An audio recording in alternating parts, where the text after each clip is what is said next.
A hidden U.S. program reportedly built a device from reverse-engineered sources that let operators peer through a ring-like portal at branching futures, all funneling toward one massive convergence before the timelines suddenly collapsed and the project vanished.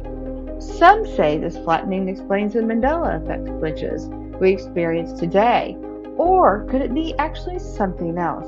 And what if the ancient or non-human tech behind it is still quietly steering our reality today?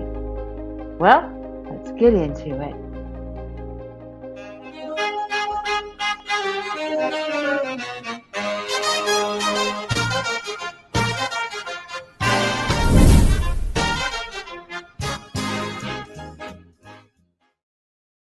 The story traces back to the early 2000s when whistleblowers like microbiologist Dan Burrish claiming insider access to black projects at Area 51's S4 facility first described Project Looking Glass in detailed interviews. Burrish spoke of a device derived by ancient cylinder seals and knowledge passed down by future humans, or captured entities from 45,000 years ahead, built to peer into probabilistic futures that all finally converge on a single catastrophic point around December 21st, 2012. Later accounts, including Navy figure Bill Wood, echoed and expanded on this, painting a picture of technology that once showed inevitable doom until it didn't. But where did this exotic tech truly come from? Who handed it to us in the first place? Further to the point, who has control over it now? The good guys or the bad guys? Since of these claims gained wider traction in the broader UFO disclosure community through figures like Dr. Stephen Greer, the founder of the Disclosure Project and a longtime advocate for revealing suppressed extraterrestrial technologies. It deepened as accounts from across the ufology and whistleblower circles converged on a single unsettling detail. No matter what scenarios operators simulated, averting disasters, shifting global events, or tweaking human choices, all probable futures funneled toward one inescapable catastrophe, tied to December 21st, 2012, the precise end date of the ancient Mayan long calendar. This Convergence Wall reportedly rendered further predictions impossible beyond that point, turning the device's view into a blank void and leading to the program's sudden termination as the branching realities collapsed into one solitary locked timeline. Core Project Looking Glass claims, primarily from Dan Burrish and echoed in related whistleblower accounts, describe the device revealing every probable future locked into one unavoidable catastrophe, framed as an apocalyptic pole shift triggered by solar or energetic anomalies, unleashing widespread geophysical destruction and global chaos, with no viewable futures beyond that point, only a blank void. But here we are in 2026, no doomsday delivered. So, was the prophecy a dud? Or did the convergence quietly reset us into something unexpected? Well, you know what this means? It's time to remote view. Before we go any further, let's elevate your journey, personal and cosmic. Meet your must-have companion, the Energy Healing Map at mdhmap.com. Perfect for beginners and pros, it's your guide to clearing trapped emotional energies like ancestral or past life baggage, aligning your vibration with your goals. Imagine releasing old vibes to unlock new skills like remote viewing. With a clear energy field, you'll tap into the unseen. mdhmap.com helps you heal, grow, and explore your universe. Grab your energy healing map today, clear the past energies, and align your vibe. and see what's out there. Visit mdhmap.com now. I am so impressed with this website, how well you've done it. You know, I worked in analytics, IT systems before, and I'm thinking, wow, this is a lot of work. And the navigation and to know and just the whole mapping, you must be a very analytical person because this is so well done. So, I love it. Thank you. All right. Hello, everyone. We are in part 2 of our associated remote view, and with me is Christina, and we are 2 QHHT practitioners. And we decided, as we do, we both tuned in to Project Looking Glass, and we're going to let you watch us sort of kind of go back and forth because our message as QHHT practitioners to all of you is to inspire you that you can do this work too. This is not that we have any special gifts. We've just spent years honing the gifts that are innate in all of us. And we all have it, and we encourage you all to participate. So as you're listening to us work, leave us a comment. We want to know what you are feeling. And remember, the information that you feel moving forward as we talk, your body is going to automatically feel light or tight. If it feels light, the message is resonating with you. If it feels tight, there's something off. Or there's even that caveat where there might be a little tight and a little light. Well, that means there's some truth to it, but there's something missing. All right, Christina, thank you for joining me. This is going to be so fun. Yes, I'm really looking forward to this, Sally. All right, I'm going to let you lead this one. So go ahead and start asking questions and we'll go from there. All right. So, first question, is Project Looking Glass a real project by the United States government? Is this a real thing? Yeah, and that's always been consistent with me as I looked at it over this week because sometimes, and just a real side question because I'm going a little bit squirrel, is that I will, and Christina will do this too. We sort of come back and forth and we sort of get impressions, but when we sit down to do this, it's the first time that we work together and what impressions we're actually getting. So what you see is a live, authentic what we're getting, and we may actually disagree, and it's happened. It has. But that's because it's a verbiage thing. I keep getting, yes, it is an actual real project that the United States engaged with. And that's what I got as well. Yeah. So it's Yay, we agree. We agree. Yes. Yeah. Okay. Ready for the next one. All right. So let's see, we just did, is Project Looking Glass a real project by the US government? So how did the US government come across this technology? Oh, yeah. So this is what I got. It's been consistent. So this is what my download was as I'm remote viewing it over this week. And I feel like it's a rack. I feel like there are the cylinders, right? There's cylinders, and it's got information on these cylinders, and that it comes from a rack. And as we're sitting here, and I was telling you that right before we hit record, is it a rack that these cylinders were found? And you're like, yeah, these cylinders, yep. Ancient cylinders put in a rack. That totally resonated with you. And then what was confusing is the language that was on it, because I felt like it was Sumerian, but then I didn't get Sumerian, so it was one of those gray areas again, that light, that tight. And so what do you get with all of that? Well, I get it's a language that is close to Sumerian. It's not Sumerian, but it's like it's in the same family. It is how that feels to me. Yes. That totally resonates for sure. Yeah. And it feels like what they did was they were able to decipher it and thought, is there anything to this? I think they built it. It's like an instruction. I keep hearing instruction manual. Yeah. So as everyone, you get these downloads, you're gonna feel see, taste, know. It's really bringing in all of it. And sometimes it'll just come in as a knowing. Sometimes you'll get images in your mind's eye. And Mhm. occasionally I get flashes in front, like I see it, Mhm.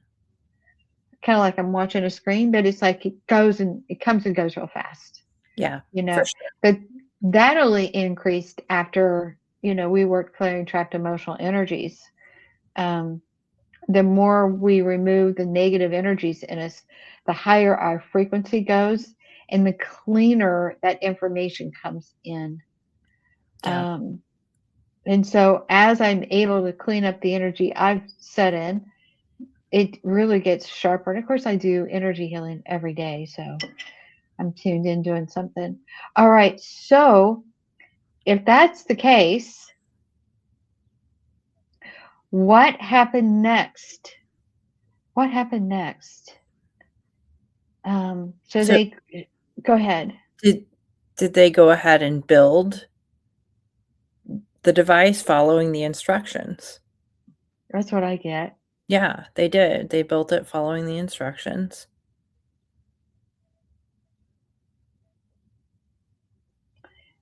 And it feels like, okay, so I'm seeing the different timelines. It's like a timeline doesn't collapse until you're in the moment, right? Right. So if your attention and intention is going in a certain direction, then this possibility begins to open up for you. Right. But if you get to this point and say, I've changed my mind, then that goes away because you shift your attention and intention to a different timeline. Right. So it is reading different timelines with different scenarios. I get that you're absolutely right, that, you do see the timelines, and then when you approach them or when you make a choice per se, that one collapses and another opens, it opens more fully and you're headed that trajectory. Yeah, that's why we try to stay away from quote psychic predictions because you can really only read where the strongest energy is Mhm. because where you sit, there's multiple timelines. Right. And if you continue on a path, then this timeline is going to create itself. And then if you get off that path, then it will go away and another one opens up. Right. But it's interesting that it never got beyond the end date, December 21st, 2012. It goes into a complete blank void, according to whistleblowers. Okay. So, what does that mean? I mean, we're still here. Right. We are still here, yes. Is that the bifurcation that Dolores Cannon was talking about? I think there's something to that. Let's ask the question. Okay. All right, let's feel this out. All right, so Dolores Cannon, she talked about the bifurcation in the two earths, the old earth and the new earth. Did that separation or bifurcation take place on December 21st, 2012? Oh, I'm getting mass confirmation chills. Yeah. So it didn't happen all at once. It wasn't like poof, now we got two earths. It's like Right. that's the separation point. That was the separation point. And that's why that's where the Mayan calendar, the Mhm. Mayan long calendar, Yeah. they can't see beyond that point. Now, why is that? Wrong in quotation marks. Right. Right. Exactly. Okay, so what does that mean? What does the void mean? Does it mean because it can't read two earths? Let's ask the question, right? Yeah, right. Okay, So so give us a question. Christina. So does the fact that that looking glass can't read, I don't know how to ask it. Like, does the blank timeline, is that how I need to ask it? Does the blank timeline, like the fact that is no timeline? I'm trying to figure out how to Okay, ask it. okay. Is there a reason for Project Looking Glass to be unable to read beyond 2012? Is there a reason for that? Is there a reason for Project Looking Glass to be unable to read beyond 2012? I'm getting yes. Yeah. Is the reason because Dolores Cannon talked about the new Earth or a bifurcation in frequencies? Yeah. That's interesting. Yeah. So, can Project Looking Glass, can Project Looking Glass be used to see each of the Earths? No. Mm-mm. I don't think I think because of the split, I don't think it works correctly anymore. I think once the split happened, it doesn't work. Wow. And I'm getting a massive yes on that. Yeah, definitely. That's why it happened the way it did. All right. So, can you let our audience know what Dolores Cannon's view was on the new Earth? Well, correct me if I'm wrong, but I think Dolores said that, it's not actually two distinct planets. What's happening is it's a frequency shift. And so that if you're at a certain point in your frequency, you're going to probably have more positive experiences. So your experience on Earth would be more positive. And then if you're at a different frequency, you might only experience those things that are of a lower vibration or less positive, more on the negative side of things. And so it's really not, it's where your frequency sits more or less, and less like being on a really different planet. Basically, we shifted from a one frequency planet into AM FM dial. Right. So there's Right. that frequency Earth, and then there's that frequency Earth. Right. And you can still see each other, but you may not be able to be aware of each other. Which brings me to this question, Christina. Does that give the answer for the background people? Does Dolores, yeah, remember how Dolores Cannon talked about the backdrop people? Is I the reason for the backdrop people is because they are actually in the different frequency, like maybe old Earth versus new Earth, and uh-huh. that's why we're not really seeing them, or that's why they feel, what do they call it? Some type of player, like what do they call that? NPC. Yeah, that. An NPC. Yes. Is that what's going on? Is because they're there, but they're just, majority of them is in, I mean, you can see them, Right. but they're background people because they're actually in that different frequency from where you're at. Right. What do you think? What do you get? Do you I don't know. like that feels right to me. And when I ask the question, I get a big yes. That's why. Yeah, that I got the confirmation chills right there. So Yeah, I got the confirmation chills. Holy cow, that's pretty interesting. So, in Project Looking Glass, let me ask this question, see what you get. It talked about doom and gloom and, and all this. Is that because there was a collapse due to negativity, and that's why there was the bifurcation? Because everything is yin and yang, positive and negative. mhm. And so did the weight of the negativity come to such a point that that's what created the bifurcation, which is why it collapses and can't see anything beyond that? Does that make sense? Did I make any sense at all? You made perfect sense to me. Absolutely perfect sense, and that feels like a yes for me. For sure. Wow. That's Okay. that's how that happened. All right, to sum up then, it is a real project.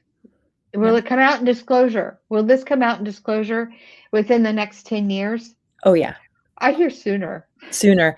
Yeah. You should look at some of our other videos. We talked about disclosure and when we thought that would be, and a lot of things are gonna come out in disclosure sooner rather than later.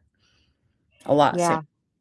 Yeah, and some of our other videos are getting some traction now too, because we talked about King Charles Mhm. and whether he was going to step down due to his health. We kind of thought, well, maybe his health will Yeah. cause him. But the Queen, she was up and meeting the new Prime Minister 2 days before she died of bone cancer. Yeah. That's just that poor woman. But anyway, we felt that he was going to step down about the same time as Starmer, the Prime Minister, Mhm. and nobody has ever believed that. But now that's rumbling in the news. Like, yeah, how can they get over this because of Andrew? Right. Yeah. All I see is that all that web is all coming apart. I wish it would come apart a little faster. Yes, that would be nice. Get Mm. it done. Get it behind us. All Right. right. So, yeah, so check out some of our other videos on associated remote view. It is cool. It's not cool. That's about the demise of somebody who's never cool. No. But it is interesting that we were right on a lot of the things that we've been remote viewing, which I think is interesting, which is why I really, really, really want to encourage everyone watching is, you know what, if this doesn't vibe with you, move on. But if it does, practice it. Get out there, start dissolving clouds with attention and intention. Prove to yourself that you can do this. Yep. And then if you want to, start healing yourself and get to remote viewing, and you will improve your life so much, because now you can start avoiding a lot of pitfalls that otherwise we would just stumble right into. Mhm. So anyway, let's talk about our next remote view video. Oh, Christina. yeah. It's going to be a fun one. We're going to look at Noah's Ark. Yes, I can't wait. Yep. I did, when I was in high school, my senior year, I did a term paper on Noah's Ark.